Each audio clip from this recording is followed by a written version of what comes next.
Good morning. It pleases the court, Bill Bissett. It's my pleasure this morning to appear before the court and represent the interests of Florida Insurance Guarantee Association, which we'll both probably be referring to as FIGA.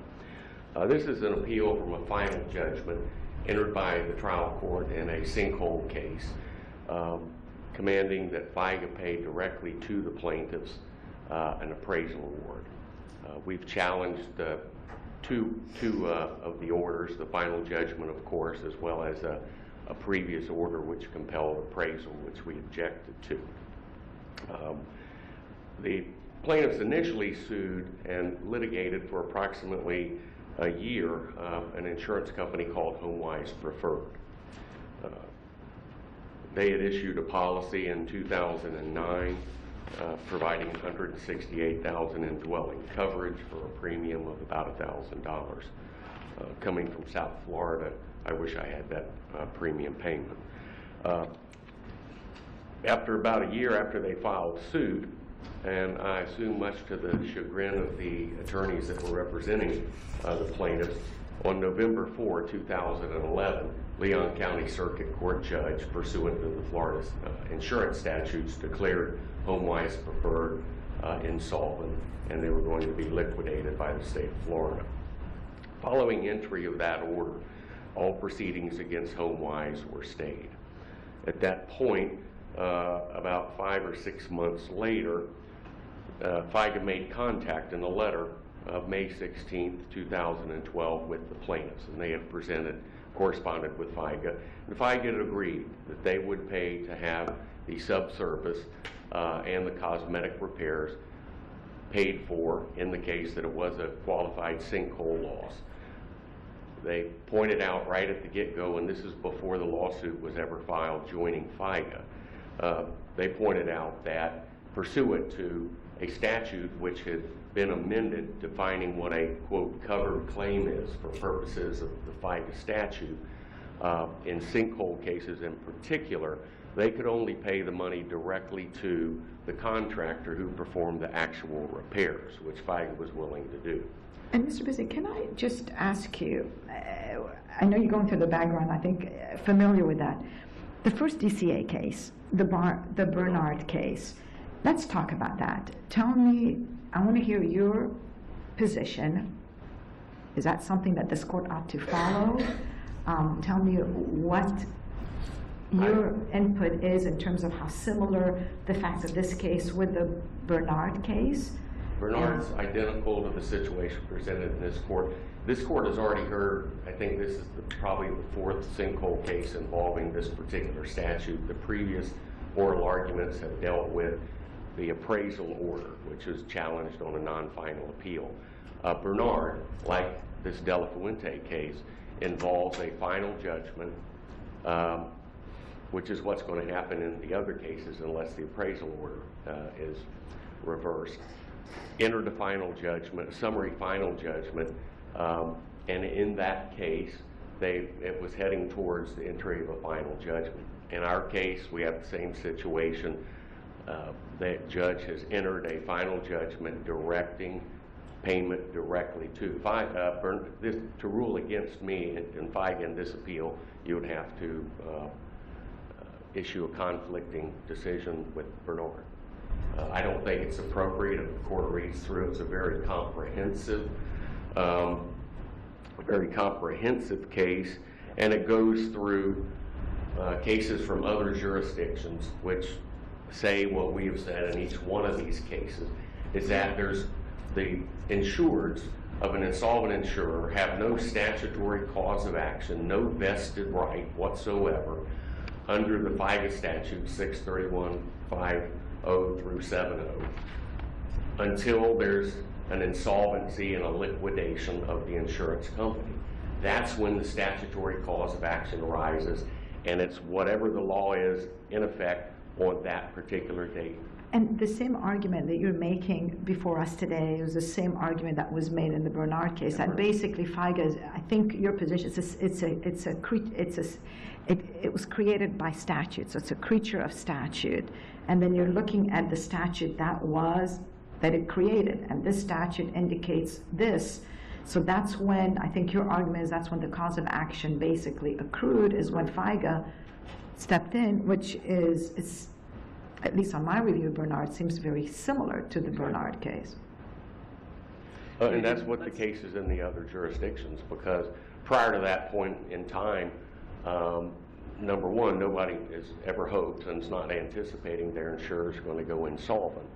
But they have no expectation that the Florida legislature is powerless to change the contours of the statutory cause of action on behalf of the insurers, which first arises and first accrues on when the insolvency and liquidation order is entered. Let me ask you this. Let's just, speaking hypothetically, assuming that we agree with you and we decide to follow Bernard, what's the appropriate relief? Number one, the court has to reverse the final judgment. It will go back to the trial court, and I believe further proceedings would be appropriate, because it's also our position as laid out in the briefs that we do not believe that the determination, geotechnical engineering determination of the method of repair subsurface is something that's within the contemplation of appraisal.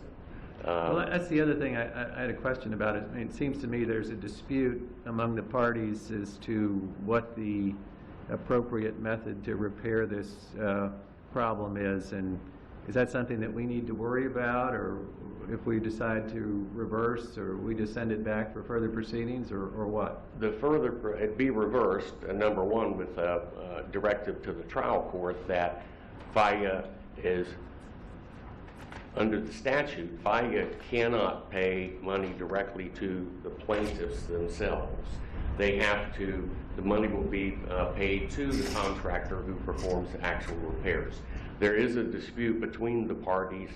The plaintiffs have argued that not only the grouting, which the engineers, the only ones that performed HSA, performed statutory compliant testing and evaluation, and determined that compaction grouting was going to be sufficient to remediate the subsurface.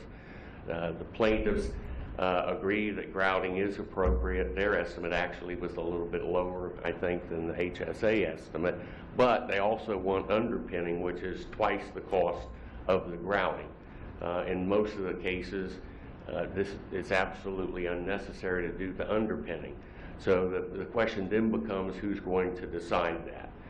It's a judicial decision. I'm not necessarily, depending on the record, maybe it can be decided by the judge, but if there's a factual issue, and it has to be based upon expert testimony. I mean, on this particular record, you could reverse and remand and say, go forward and do the repairs in accordance with HSA engineering, because they're the only ones that perform statutory compliant testing. Mr. Odell, who also recommended underpinning, all he did was a peer review. He just reviewed what other people had done, no independent supplemental testing himself. But be that as it may, it has to go back. The judge then will have to determine, is there a jury issue on the method of repair, or can I determine this as a matter of law? So we reverse the final judgment because it's absolutely incorrect under the statute that was in effect at the time. I think that carries out the intent of the legislature, because what they were finding, not only with respect to this amendment, but other amendments during the 2011, excuse me, my mouth is going a little dry, legislative session, was that people were taking the money, insurers were taking the money, not remediating the property, and just basically giving it back to the mortgage company. They want, and that's, the statutes are geared towards having the property remediated. That keeps the tax base and off of for safety reasons. So we would request that, consistent with that, and I think the bottom line on this is, and it's consistent with Scott versus Wood and the recent Supreme Court case dealing with pensions, where until you're vested in a particular right. And as to FIGA, until a liquidation order, you have no statutory cause of action. Until that point in time, it's not a retrospective application, and it can't, if it's not retrospective, it can't be unconstitutional. And I'll reserve remaining time. Thank you. All righty, thank you.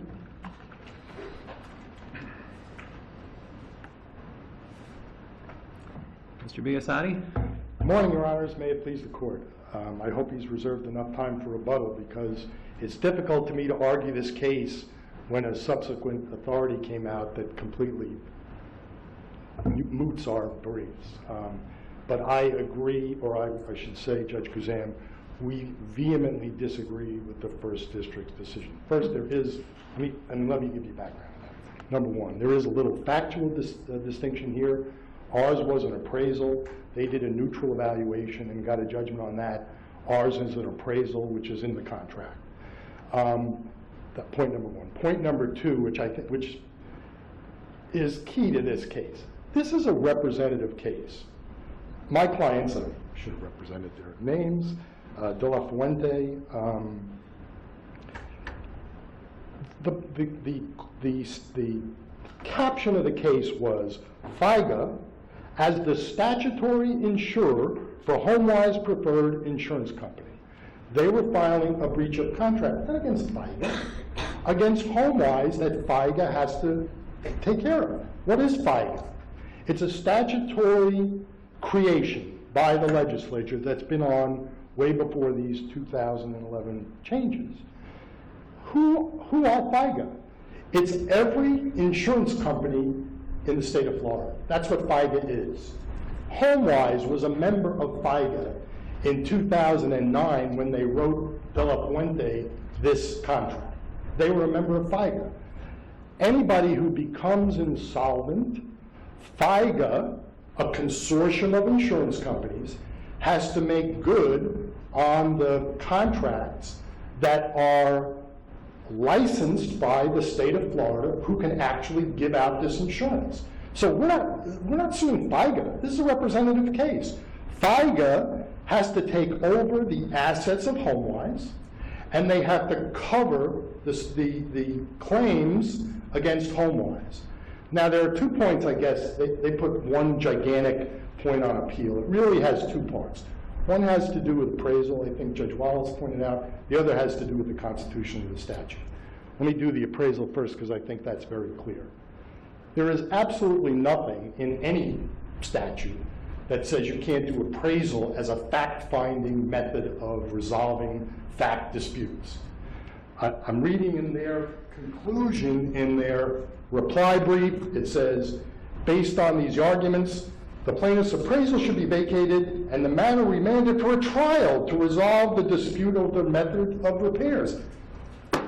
Why can't appraisers decide the method of repairs? That's what appraisal does. Frankly, those people are smarter about sinkhole appraisals than 6 jurors that you're going to have to educate what sinkholes are. So there is nothing in any of these statutes that says appraisal is wrong. There is an appraisal clause in this contract which was enforced. They said, well, appraisal isn't appropriate. He said, well, I believe he said, well, there were different kinds of things. The judge should decide how we're going to fix this. Is the A one, or some people want pins, some people want. Is a judge going to decide that? No, a finder of fact. That's what an appraiser does. That's number one. Number two has to do with what statute applies for what a, quote, covered claim is. And unfortunately, this opinion came out after and so we didn't really get to brief this. And frankly, if it would be helpful, I'd be happy to do a supplemental brief on this, because if somebody's going to write an opinion that's going to agree with or conflict with the First District, that's a difficult thing. That's a 28, 24-page opinion, and it's got a lot of nicks in it, a few of which I'm going to give to you now. The case that they found, and by the way, they cite, I think, 6 cases, foreign cases, that have been decided from 1973 to 2011. Six or seven cases. That's what we're talking about. The case that they found the most important was the Prejan case. It's a 1976 case out of Louisiana that deals with court costs of $320. That's the most important case. And it really has to do with court costs between different insurance companies. It's not somebody not handling a claim. But the case that the First District relied on, which I encourage you to read very carefully, is the Brennan case. It's out of Kansas. It's called Brennan versus Kansas Insurance Guarantee Company. And in the First District's decision, they do a quote out of that case where they say, insolvency occurred after the 2005 amendment became law.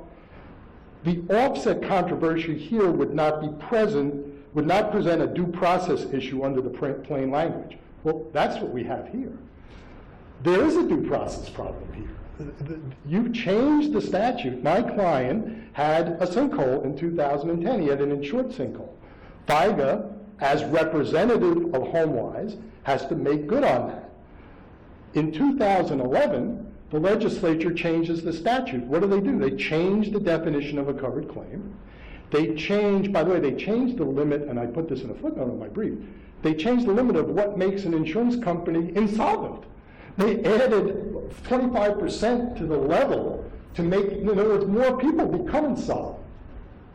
Now, when you look at the statute, look at 631, I think it's 51, which talks about FIGA's obligations.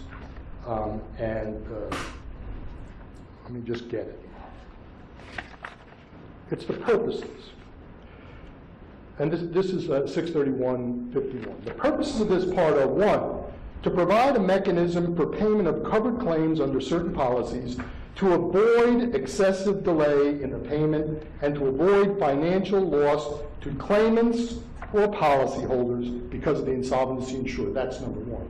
But number 2, assist in the detection and prevention of insurance insolvencies. That's FIGA's responsibility. HomeWise shouldn't have become insolvent. HomeWise, if you look at the record, HomeWise denied my client's claim when their own experts said, this is a sinkhole.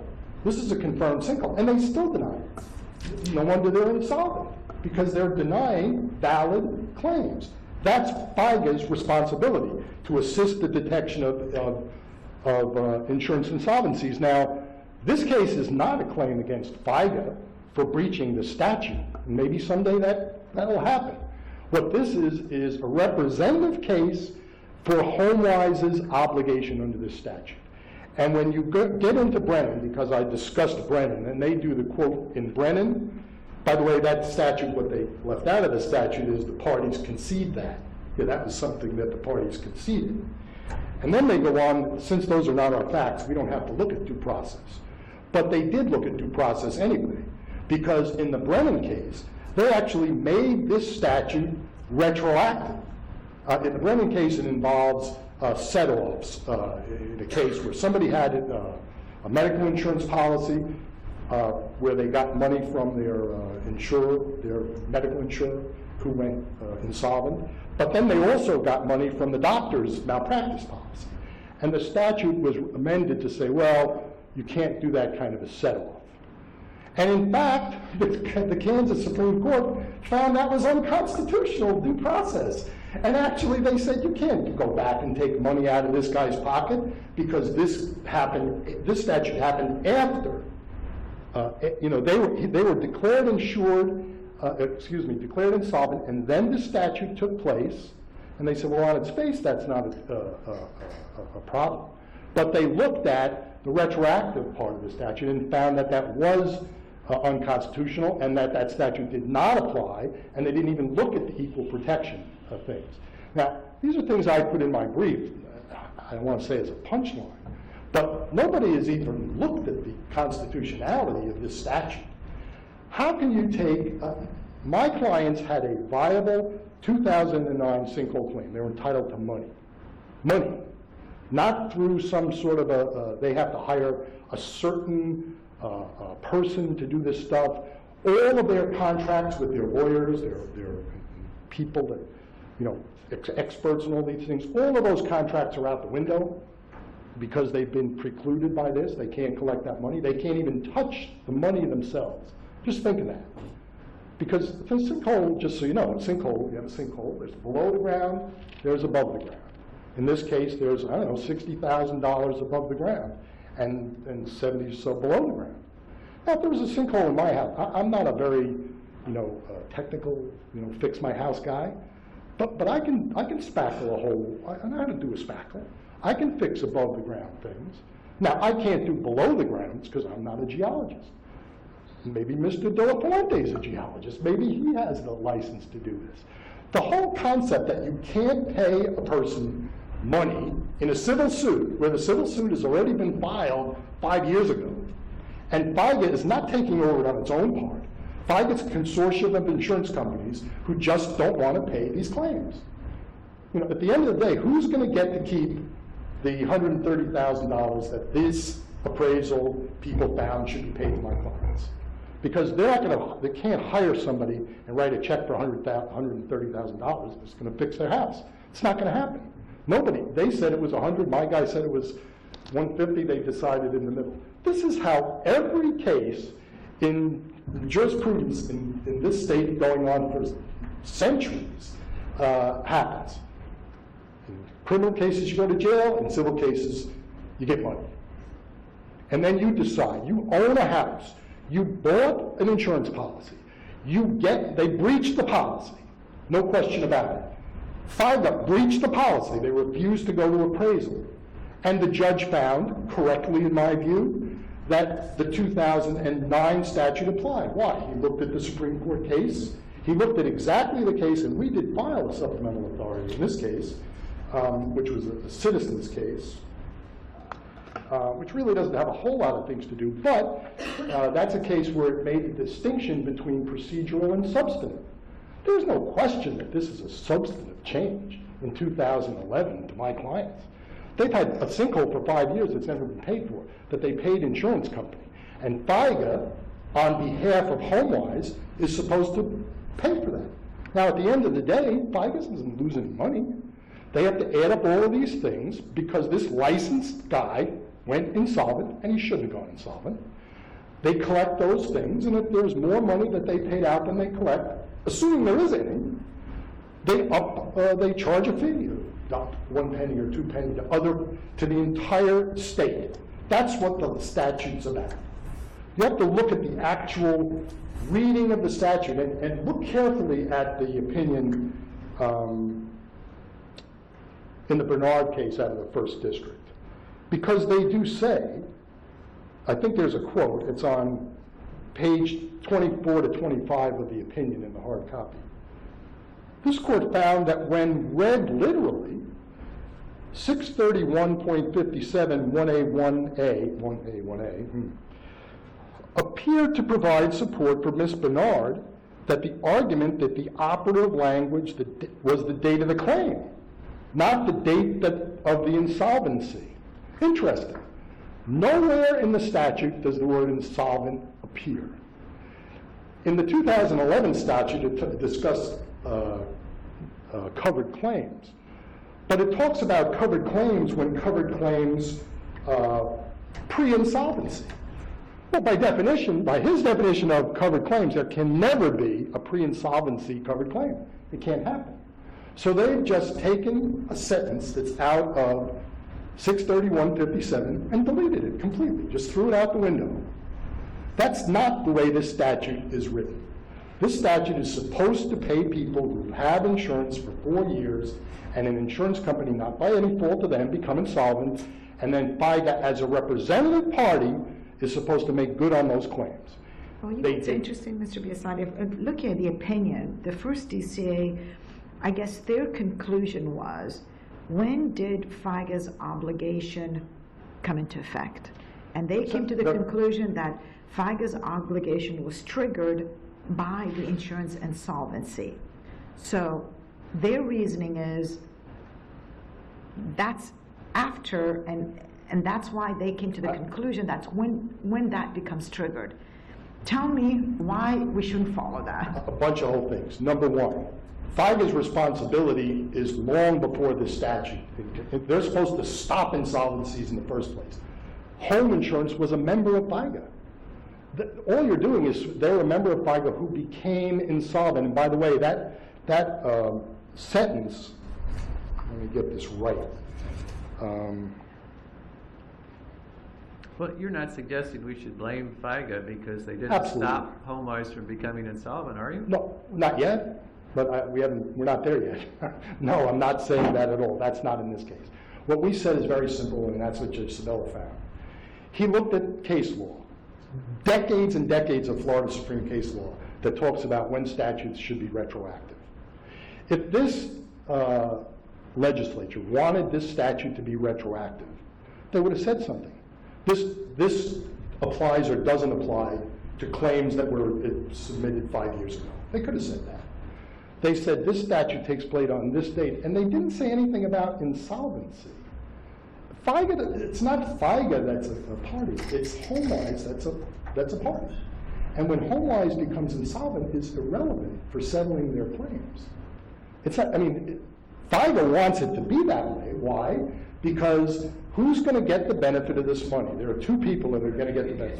It's really not the case that FIGA's obligations are co-defined with the obligation of the insurance company. I mean, there are a lot of differences. You would There are. concede that, wouldn't you?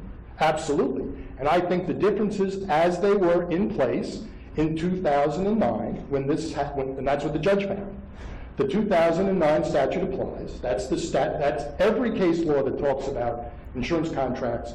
You look at the date of the accident, the date of the contract, and you look at the law in place at the time of the contract. So everyone who signs an insurance contract, they know they're signing an insured with somebody who's licensed by the state of Florida. They understand what FIGA does. They understand what they have. They understand what their rights are. But you can't 3 years, 4 years down the road just take those rights, pull them out from the ground. People have said to me, and I say this almost jokingly, but people with sinkholes should just take a match and throw it on the house because they'll get all their money. The legislature is taking a shot at sinkholes. Why? And this is why this case is not like the Prejean case, which is over $300. Florida is a unique state. I'm a relatively new person in Florida. I've been here 20 years. Population in Florida has doubled in the last 20 years. There's 20 million people who are going to pass New York State.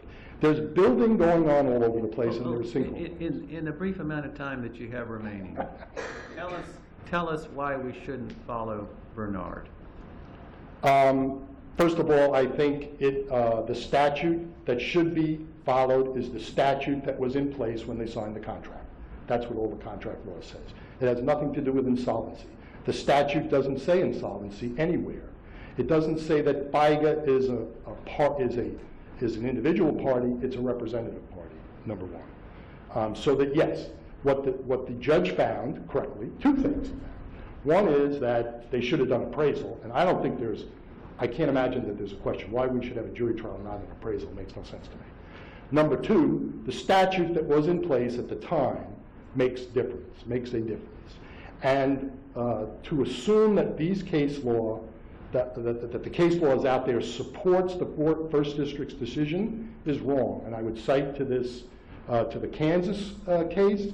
There are a couple other cases that, I know this is creating a lot of work because we didn't get to brief this thing, but all of those cases really augur towards helping the insured, not the insurance company. That's what FIGA is about. You help the insured because that's the people that need this kind of help. At the end of the day, this $130,000 is either going to be a windfall for FIGA because they don't have to pay it, or it's going to be money that my client can actually decide how he can fix his house. And maybe he'll take the $130,000. I don't understand. A windfall for FIGA. I mean, They won't pay they got to pay the repair costs. They won't pay my person. They will only pay the repair costs. They had an expert. They got to pay somebody. Well, I don't know. What if they just say, no, we're not going to approve that? It has to be somebody that they approve, correct? And if they don't approve it, they'll never pay it. That's the whole point of, when they breach a contract, and they did breach the contract, because they didn't follow the appraisal system. So they did breach it. I mean, there's no question about that. So once you breach the contract, this is about money. And like any medical malpractice case, property insurance case, Any civil cases that are out there, for the most part, are about money. And then my client gets to make a decision. And remember, the problem with sinkholes, which they've said, is not going to, it doesn't go away and it's not going to be hidden. FIGA is going to file into the court the report of their geologist. That's going to be public record for everybody. They're going to know that there's a sinkhole there. If my client didn't fix that, his property is worth zero. He's not going to be able to sell it. Now he has a decision to make. Does he keep this $130,000 and sell a house for $1? Or does he take his $130,000 and pay his mortgage down and try to fix the house in his own way and prove that at some point in time? The point is, this is private property. It's his property. The state of Florida can't take it away from him. Right. Mr. Biasotti, you're exhausted your time. You need to wrap up. Yeah, I don't, I think you get my point. If there are, the First District opinion is 24 pages. It cites a lot of cases. I encourage you all to read them. I've read them all. I think for the most part, they support, I believe that the First District has taken a minority position in not supporting the insured. And I think that's wrong, and it doesn't support the cases. And if you look in my brief, you'll see all of the history of why these things retroactively have to be done the way this judge did it. Thank you. All right, thank you. All right. Mr. Bissett, 5 minutes for rebuttal, sir.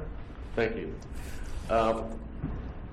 I've heard a lot of things just now, most of which is outside of the records, ifs, ands, maybes, and so forth. Let's stick with what the legal issue is. I did not hear any real distinction of why this court should not follow Bernard. Mr.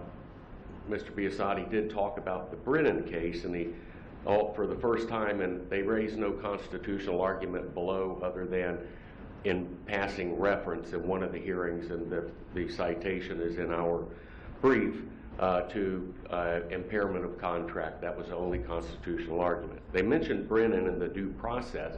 In that case, rights had accrued to one of the parties to that case at the time the insolvency occurred, and then subsequent to that, the legislature from the other state attempted retroactively to change that vested right. That's the opposite situation here. There were a lot of misrepresentations with respect to what FIGA really is. HomeWise is not a member of FIGA. If they're a insurer in the state of Florida, there are assessments that are made from time to time when necessity occurs, and all of the member insurers, which are insurers operating in domestic insurers in the state of Florida, have to pay in to those assessments, which they in turn pass on to everybody across the state. FIGA is not a, quote, consortium of insurers, and there's nothing that says FIGA is obligated to make good on the policy. FIGA does one thing. Its obligation is to follow what Chapter 631.50 through .70 states it has to do. And there are many things that FIGA, there's a cap, for example, of $300,000. There's a deductible as to each individual claim over and above the policy deductible. And I think most importantly, I thought I heard Mr. Biasotti say that FIGA takes the assets of the insurer. Absolutely incorrect. The state of Florida Department of Financial Services is appointed the receiver for FIGA, and they liquidate the assets. FIGA is not taking those assets. The operating funds for FIGA come from the individual assessments to all the insurers that are member insurers as defined in the statute. I don't know that it's really relevant, but he pointed out that the legislature had also raised the level of the reserves that insurers have to keep. In my mind, that's a good thing, because it reduces the likelihood of insolvencies if you require insurers to reserve more funds for the rainy day. And I believe that there were two other things. In their own complaint, they say that FIGA's obligations were triggered upon the entry of the order of liquidation. I didn't hear them acknowledge that today. So that was the position in their amended complaint against FIGA, was that liquidation order. And lastly, second to lastly, as to appraisal, I mean, it was interesting to me that the trial judge aptly observed, he said, I hope that they don't just shoot an arrow in the dark and come up with a number. And I'll finish on a quote from the Fernandez versus FIGA case.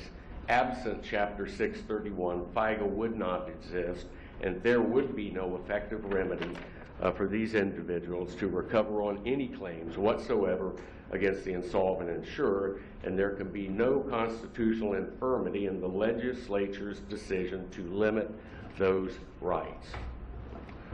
We request that the court reverse and remand in accordance with what we've stated in the initial portion of the argument. Thank you. All right, well, thank you both.